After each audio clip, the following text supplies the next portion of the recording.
Hey guys, welcome back. இன்றைக்கி ஒரு இன்ட்ரெஸ்டிங்கான வீடியோங்க.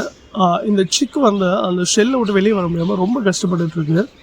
இப்போது அந்த சிக்கை வந்து சேஃபாக காப்பாற்ற போகிறோம். இந்த ஷெல் வந்து ரொம்ப நேரம் அதனால் பிரேக் பண்ணி வெளியே வர முடியல அப்படிங்கிற பட்சத்தில் வந்து பார்த்திங்கன்னா சிக்கு வந்து அந்த ஷெல்லுக்குள்ளேயே வந்து இறக்குறதுக்கான சான்சஸ் இருக்குது. இந்த ப்ராசஸ் வந்து மேக்ஸிமம் வந்து பார்த்திங்கன்னா ஒரு 24 hours to 48 hours கூட நடக்கும். இந்த ப்ராசஸில் வந்து சிக்கு வந்து ரொம்ப டயர்டாகிறதுக்கான சான்சஸ் இருக்குது. ஸோ நம்ம ஆன் டைம் இந்த இதை நம்ம பார்த்தனால இந்த சிக்கை வந்து நம்ம வந்து இதை விட்டு குயிக்காக வந்து ரெக்கவர் பண்ணுறதுக்கு நம்ம ஹெல்ப் பண்ணிகிட்ருக்கோம். அவ்வளோதான்.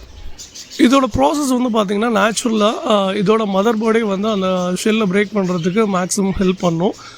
ஆல்ரெடி வந்து அந்த எக்கோட ஷெல்லை வந்து அந்த மதர் போர்டு வந்து பிரேக் பண்ணுறதுக்கான பேச்சஸ் வந்து நிறையா இருக்குது.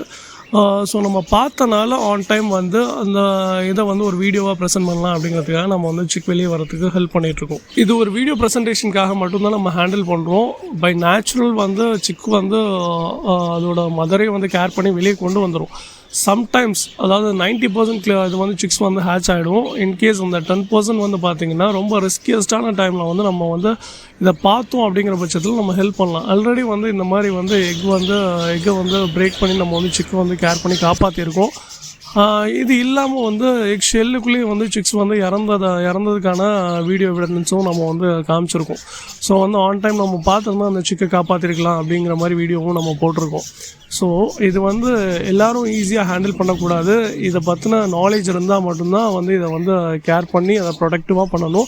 ஏன்னா ரொம்ப அந்த ஷெல் வந்து பார்த்திங்கன்னா ஓவரால் வந்து ஃப்ரெஜைல்டு. ஸோ வந்து நம்ம ஹேண்டில் பண்ணும்போது ஏதாவது அந்த எக்கோட ஷெல் வந்து பிரேக் ஆகி அது மேலே வந்து குத்துனா கூட சிக்கு வந்து இறக்குறதுக்கான சான்சஸ் இருக்குது. ஸோ ரொம்ப சேஃபாக தான் இதை வந்து ஹேண்டில் பண்ணணும். எக்ஸ்பீரியன்ஸ் இருந்தால் மட்டும் இந்த மாதிரி வந்து நீங்கள் பண்ணுங்கள். மற்றபடி வேறு யாரும் இதை ட்ரை பண்ணாதீங்க. ஒரு சிக்குக்கு வந்து நியூ லைஃப் கொடுக்க போகிறீங்க, அதை மனசில் வச்சுட்டு நீங்கள் இதை பண்ணுங்கள். தேங்க்ஸ் ஃபார் வாட்சிங். இன்னும் மோர் பெட் ரிலேட்டட் வீடியோக்கு சேனலை சப்ஸ்கிரைப் பண்ண மறந்துடாதீங்க. இன்ட்ரெஸ்டிங் வீடியோஸ் ஃப்யூச்சரில் வந்துகிட்டே இருக்குங்க.